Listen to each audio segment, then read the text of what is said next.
Cassandra, how are you? I'm good. How are you? I'm doing well. I'm doing well on this, I guess, gloomy, overcast, rainy day here in DC. How's everything in Boston? It's good. It's good. Weird weather though. Yeah, to say the least, right? And Right. just a ton of rain. I'm trying to adjust this camera a little bit. Give me 1 second. I No think worries. that's what I need to do. All right, think, I think I have it.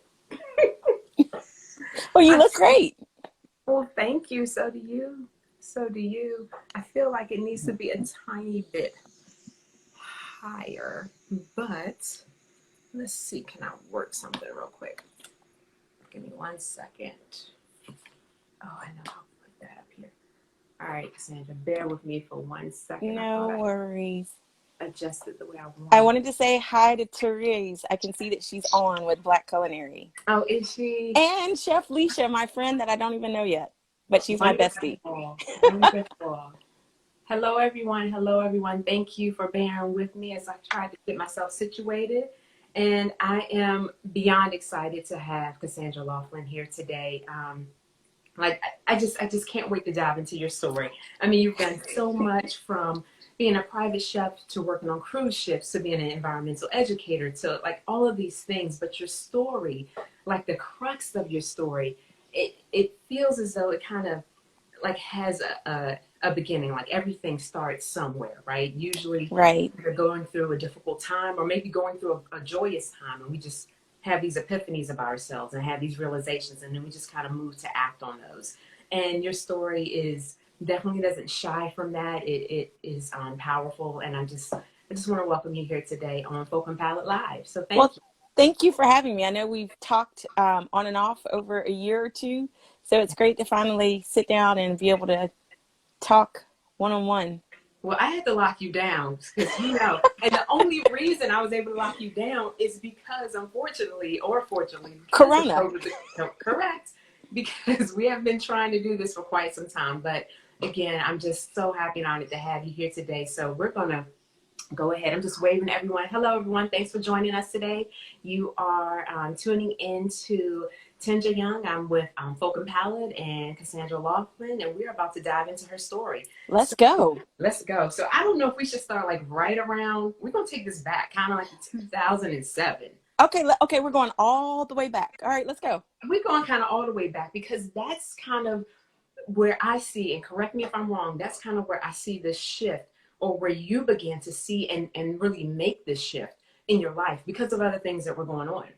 Right. So, I thought I wanted to be a professor. I was in graduate school working on a PhD in cultural anthropology. And you know how they say there's what happened and there's the story about what happened? Right. Well, the story about what happened is I was studying health disparities in African Americans and realized that not 8 or 9 out of the top 10 were food related, and I decided to go to culinary school.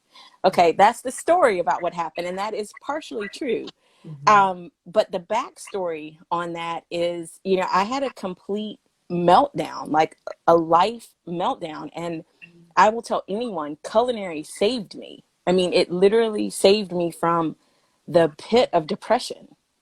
I had just come out of a horrific narcissistic relationship with someone that was just not great, and my life came crashing in on me. Mm-hmm. Everything I knew, I was in graduate school, I was working as a property manager to pay the bills, and at that point it wasn't fulfilling because I was doing all these things and I was working and I wasn't really happy, because my job had lived a great lifestyle and it supported that lifestyle, but when that life was gone and it all fell apart, I didn't have, like, it was like, what's the point in going on? What's the point in getting up every morning?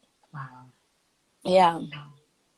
And when that happened, I mean, there's so much like balled up in that, but that was an extremely difficult time. And it's like we have to shift our lives because when we get married or when we like live with a partner for a long period of time, it's like we take on one another's identity. And sometimes we lose ourselves. Quite often, I think we lose ourselves. I'm married Very now, much married so. for over 20 years, but it's a constant struggle to really to hold on to you. It's definitely a constant struggle. So I can imagine that when that foundation that you believed was there, when that kind of goes away, that it alters things. The bottom dropped out. So it was like, why am I doing this? Why am I managing?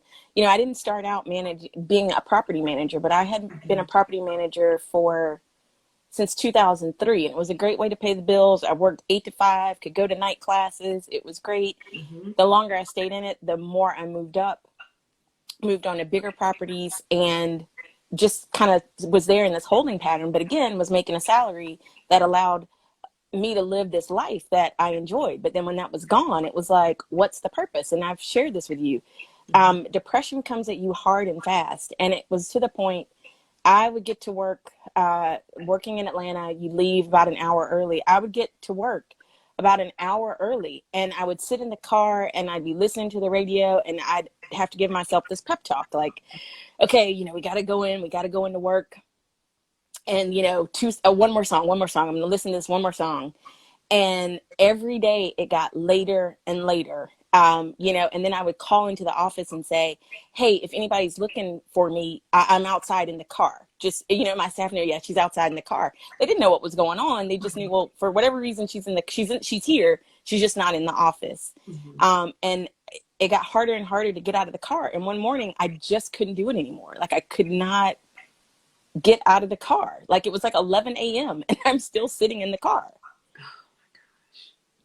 And